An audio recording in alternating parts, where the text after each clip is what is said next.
beautiful fall day, and I'm out here about to milk my goats. I am not going to be milking them for much longer, and I figure might as well make another video. I'm bringing Elvis over probably today, maybe tomorrow, and around that time is when I normally stop milking the girls. So first up, I'm going to get Crystal in the stand and get started. Okay.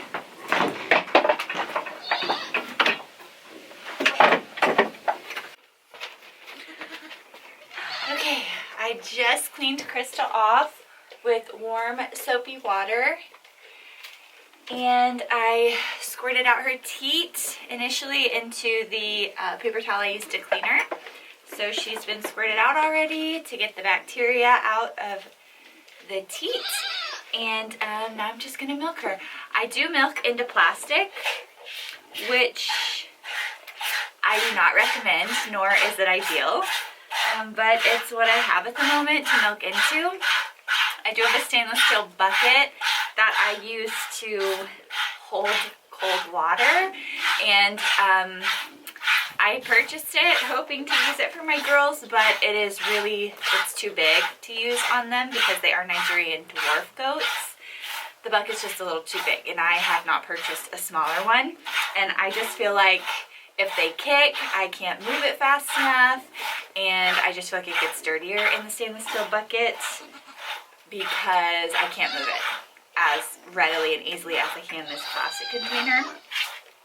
The thing about plastic though is it does hold bacteria, so you do want to be careful when using it and just aware of that. I use plastic that has gone through the dishwasher and been sterilized that way. And I'm okay with using it for now. However, next year I'm definitely going to be getting a smaller stainless steel bucket to milk into. That is the plan. So after I milk, I pour it into a glass jar, and then this glass jar goes into the ice cold water. And the reason I do that is because I feel like the milk is chilled faster and it just tastes better that way. Last year I didn't do that. Last year I would keep the milk just after I milked into the plastic, I would dump it into a glass jar but just leave it out, and I felt like it was better tasting if I chilled it really quickly. So that's just my method. Again, with the plastic, not ideal.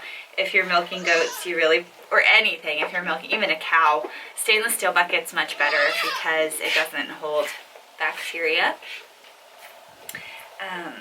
like plastic can. And the reason I don't use glass to milk into, because I've thought about that, I just worry about if something were to happen and the glass were to break, then you have to deal with that and possibly having the goats step on like the broken glass and the shards, or kicking it and breaking it. I just thought it was better to just use plastic this year instead of glass, and then I'll buy, again, a stainless steel bucket for next year. This is how much I got off of Crystal. Not much at all. I would say it's probably about a cup. We are at that time of year though that they have slowed down in producing, and I also didn't fully strip her of her milk just because Elvis is coming over probably sometime today or even tomorrow, and I'm just ready to start drying them off. When I put the buck on them, I've heard it's not true that the milk tastes different when you have the buck in with them, but I kind of think it does a little bit, and also it's just kind of like gross. If you have a buck, you know they're just not very clean when they're in rut, and then just breeding in general. So I don't like to milk when they're being bred. I just don't prefer it. I will to dry them off, but that milk, unless the girls look pretty clean that I'm milking, I'll probably just save it for soap making or lotion making or some type of cosmetic. So this is how much I got off of Crystal, and now it's Reba's turn. Okay, now we have Reba on the stand, and she's all ready to go. Again, she's been wiped down with the soapy water. I've squirted her teats out. and I'm gonna feed her really quick. So what I feed my goats during milking is alfalfa pellets mixed with an equal part of beet pellets and alfalfa pellets, and then about a cup of black oil sunflower seeds, and then I soak that in water to let it expand because it makes more of it. If you just give them the small pellets, they go through it really quickly. So I was trying to find a way to prolong them eating without giving them more food, if that makes sense. And the way I found to do that is by giving them the pellets that you can soak. Now last year whenever I was learning how to milk, I had to put hay down so they would not eat the grain and the feed so fast. And that worked really well too, but last year I also wasn't soaking the beets and alfalfa. I was just using the sweet feed. And they were just going through it so fast. And I was still learning at the time last year, so this is my second year to milk, and just going through a lot of feed. So to keep them from eating so fast, just put hay down in the bucket and then add the feed on top of that. I don't do that anymore because I have been using the soaked beets and alfalfa, and I've gotten a little bit faster milking, so I can get done pretty quickly now. I'm done with her. This is what I've gotten so far. Again, not getting a ton.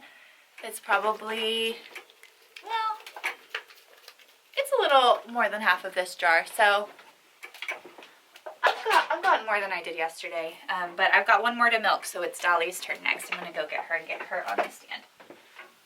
Last up is Dolly, and then I am done. I'm going to wash her off really quick. Today, I have to get the small part of the barn cleaned out so I can move Patsy and her baby over there. I made the decision I'm not going to breed Patsy this year just because she's getting older and I don't feel like she's at full health right now.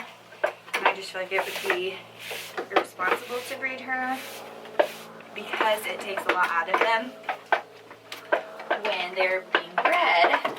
And she does still have a baby from last year on her. So I just feel like that'd be a lot for her. And on her body, especially when I can tell she's not 100% her normal self. So I have to get the small side of my barn cleaned out for them. Really all that's in there that I need to get cleaned out is hay. And I'm going to put it in here. Just back in this corner to hold the hay. And then keep her separated from Elvis when he comes over, her and her baby. It's nice to have this electric fence because it gives me a little bit more room to move them around and do different things. So I've got two, I think they're 100-foot electric fences. So the plan is to put one around the small area of the barn and to like house her in it during the day and like just in the evenings and stuff, or probably more in the evenings. And then the other 100-foot, since it'll just be her and her baby, I thought about putting down more in the creek so that they can be eating throughout the day and they're just not too close to Elvis constantly.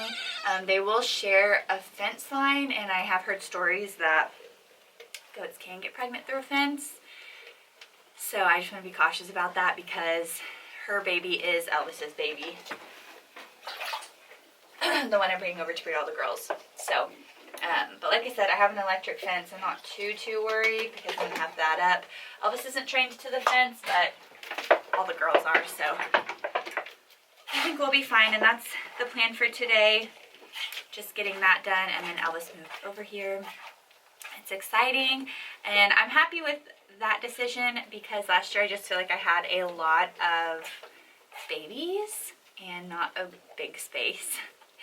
So I feel like keeping Patsy, just not breeding her this year is the best choice. So, okay, this is the milk I'm getting for today. Almost, well, not quite a quarter of a gallon, but pretty close. I'm happy with it. I'm going to start really drying them off probably tomorrow once Elvis is over. And this will be my last milking video until next year. So I was trying to give you guys a little bit more info about the things I actually used. I almost forgot, once the girls are done being milked, I spray them with this.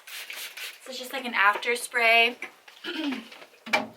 Again, to keep bacteria from going up into their teats. It is 1 part water, 1 part alcohol, and then like 7 to 10 drops of tea tree oil, essential tea tree oil. I'm gonna run up, get the milk in the fridge. I've got to get my sourdough made. I made 2 loaves today, one for myself, my family, and then another for a neighbor. And I got to get that done. And then we got to start cleaning. Thank you guys for joining me today. I hope you got something out of this video. Be sure to come back, check out my channel for more content with goats. I won't necessarily be making any more milking videos for the rest of this year, but we are in breeding season, so we're going to have a lot of babies and it'll be fun. It's exciting, kind of a scary time. It always makes me anxious to breed them, but it is fun and exciting when you have a bunch of little goat babies.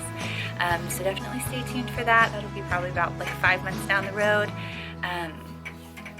But thank you again so much for watching today, and we'll see you guys in the next one. Bye.